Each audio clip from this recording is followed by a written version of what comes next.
வெளிப்படுத்தின விசேஷம் 3ஆம் அதிகாரம் 11வது வசனத்தை மீண்டும் ஒரு விசை வாசி. இதோ சீக்கிரமாய் வருகிறேன், ஒருவனும் உன் கிரீடத்தை எடுத்துக்கொள்ளாதபடிக்கு உனக்குள்ளதை பற்றி கொண்டிரு. உன் கிரீடம் அப்படிங்கிறது என்ன? ஆண்டவர் தாம் திரும்பி வரப்போகிறார். அவர் வரப்போவதற்கான அடையாளங்கள் எல்லாம் நடைபெற்று கொண்டிருக்கிறது. ஆண்டவர் வெகு சீக்கிரத்தில் நம்மை அழைத்து கொண்டுபடி போகும்படி வரப்போகிறார். அவர் அதுக்கான அடையாளங்கள் என்னென்னலாம் சொன்னாரோ எல்லாமே நம்ம கண்ணுக்கு முன்னாடி ஒன்றன் பின் ஒன்றாக நடக்குது. அப்படி வரும்பொழுது எல்லாருமே எடுத்துக்கொள்ளப்படுவாங்களா?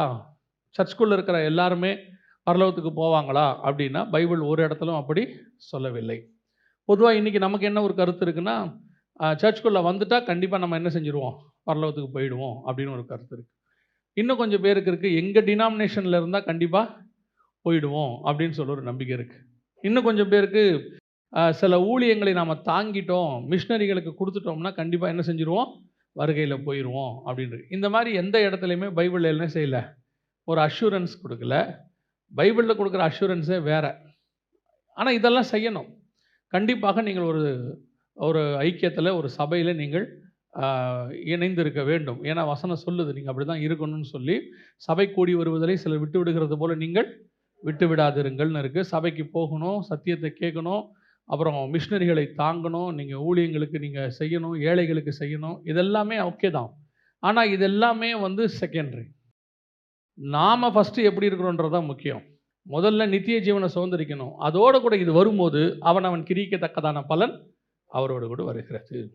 ஸோ இப்போ இயேசு கிறிஸ்துவின் வருகையில் நாம் போகணும் அப்படின்னு சொன்னால் என்ன செய்யணும் அப்படின்னு சொன்னால், இயேசு நிறைய காரியங்களை சொல்கிறார். ஜெயம் கொள்ளுகிறவன் எவனோ அவனுக்கு தான் ஜீவ விருட்சத்தின் கனியை புசிக்க கொடுப்பேன், ஜெயம் கொள்ளுகிறவன் எவனோ அவனை ஆலயத்தின் தூணாக்குவேன். இது எல்லாமே சபைக்கு சொல்கிறது. சபையை பார்த்து சொல்கிறாரு, நீங்கள் சக்ஸஸ் பண்ணிங்கன்னா இதெல்லாம் உங்களுக்கு நான் செய்வேன்.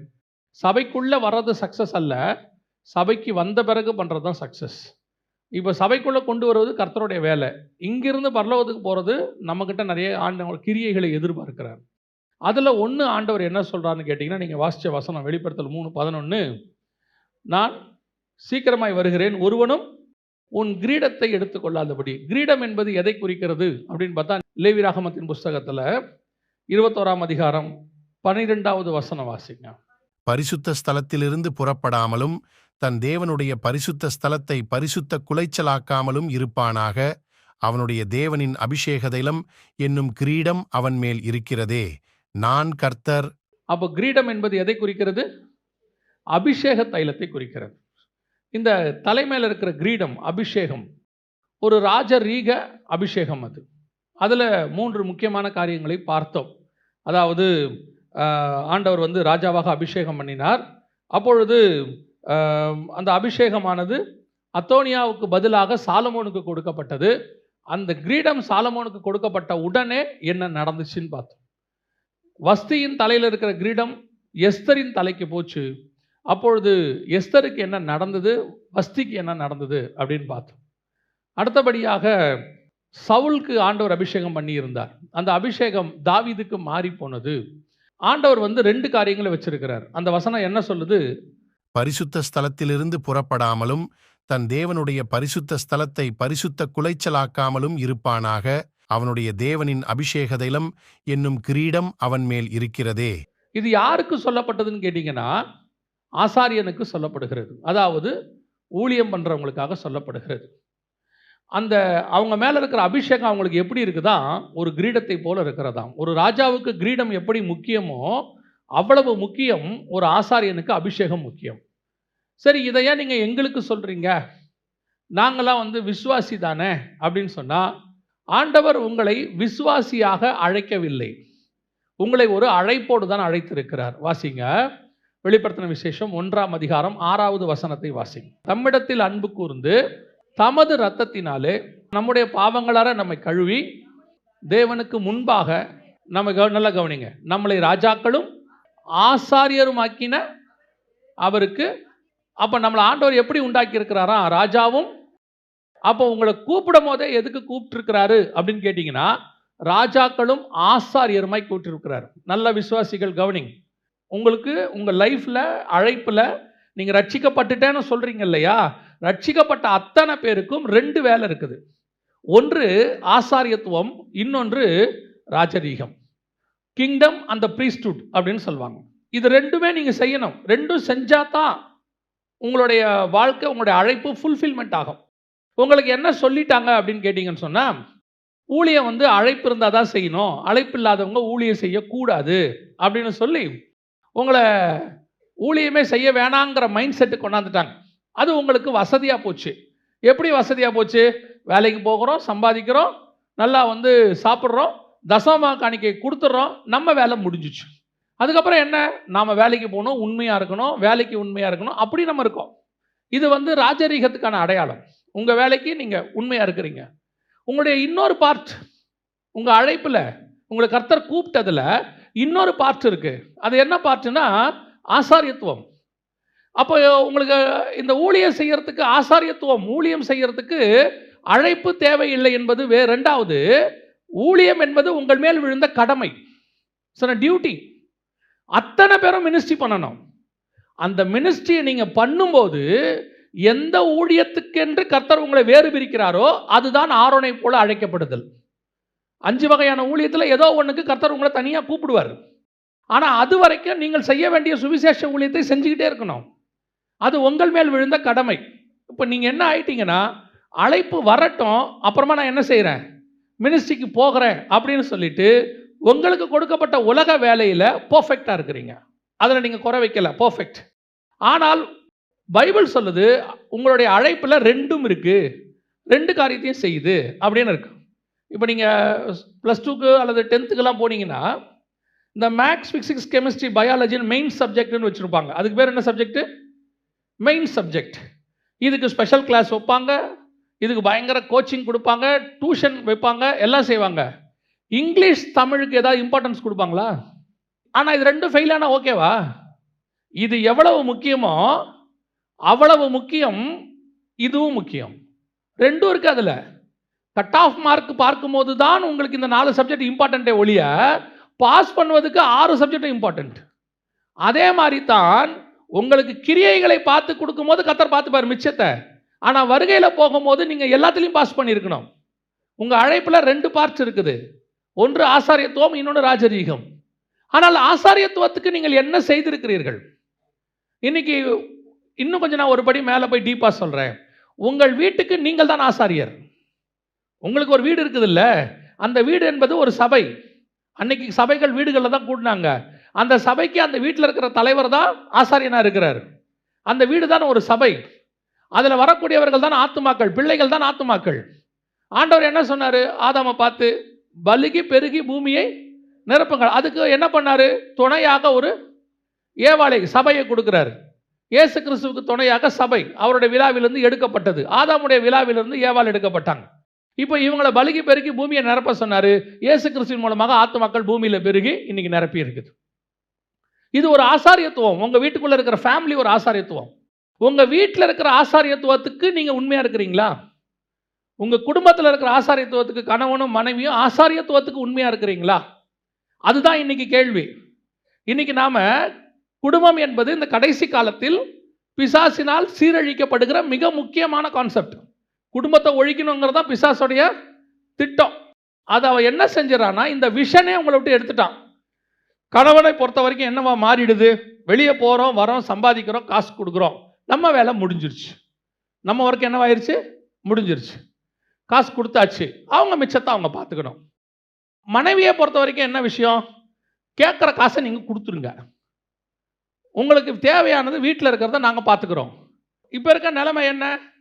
வீடு ஆசாரியத்துவத்துக்குள்ளே இருக்குதா? ஊழியத்துக்குள்ளே இருக்குதா? பிள்ளைகளுக்கு படின்னு சொல்கிறீங்களே, பிள்ளைகளுடைய ஆவிக்குரிய காரியத்துக்கு என்ன இம்பார்ட்டன்ஸ்? இன்னைக்கு வீடு அதை கொடுக்குதா? இம்பார்ட்டன்ஸ் கொடுக்குதா? உங்களை பொறுத்த வரைக்கும் பிள்ளைகள் என்னவா மாறணும்? இன்ஜினியர் ஆகணும், டாக்டர் ஆகணும், கலெக்டர் ஆகணும். என்னைக்காவது உங்கள் பிள்ளை ஆவிக்குரிய வாழ்க்கையில் அடுத்த லெவலுக்கு போகணும்னு யோசிக்கிறீங்களா?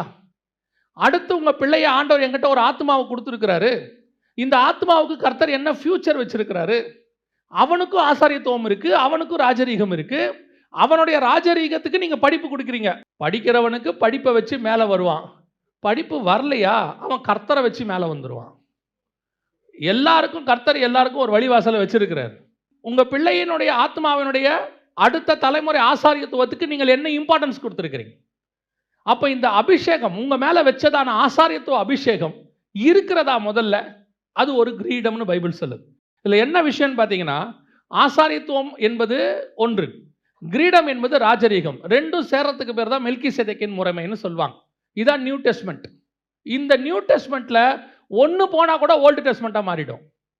ஆசாரியத்துவம் இருந்து ராஜ்யபாரம் தனியாக இருந்துச்சுன்னா அது ஓல்டு டெஸ்ட்மெண்ட். ராஜ்யபாரம் இருந்து ஆசாரியத்துவம் தனியாக இருந்தால் அதுவும் ஓல்டு டெஸ்ட்மெண்ட். ரெண்டும் சேர்ந்து இருந்தால் தான் நியூ டெஸ்ட்மெண்ட். இப்போ ஆண்டவர் வரும்போது உங்களுக்கு டெஸ்ட் எதுக்கு வைக்க போறாரு?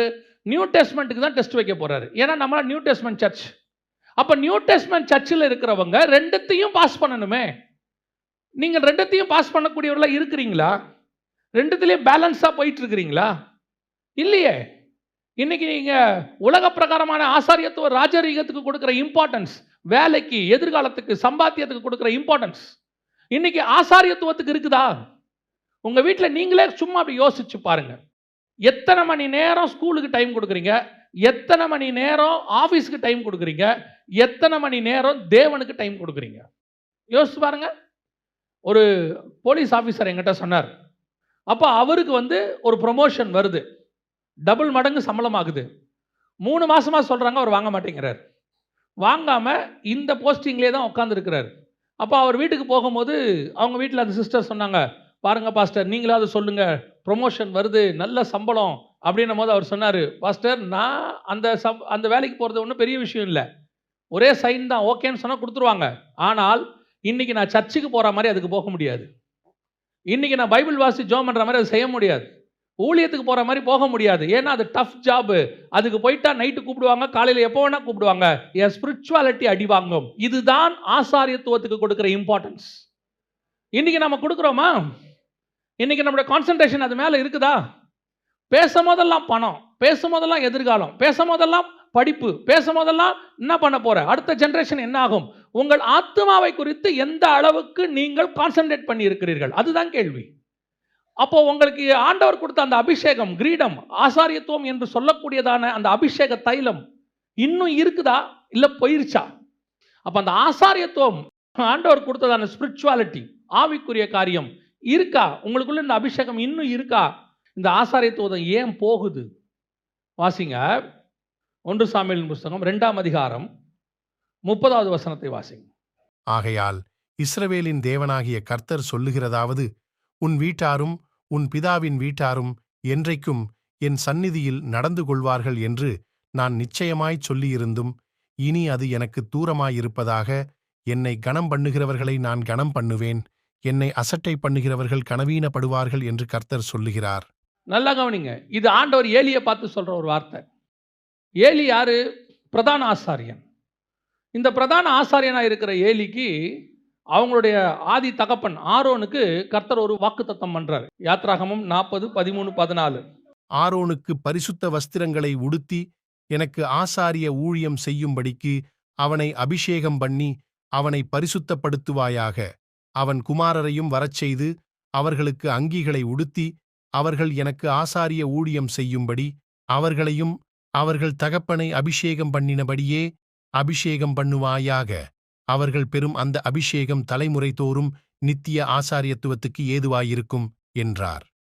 ஆரோனுக்கு ஒன்று சொல்றாரு, உன் மேல ஒரு அபிஷேகத்தை நான் கொடுக்குறேன், அது உன் பையன் பையன் பையன் தலைமுறை தலைமுறை தலைமுறையா அந்த அபிஷேகம் அப்படியே இருக்கும்பா, அது நித்தியமா இருக்கும்பா அப்படின்னு சொன்னார்.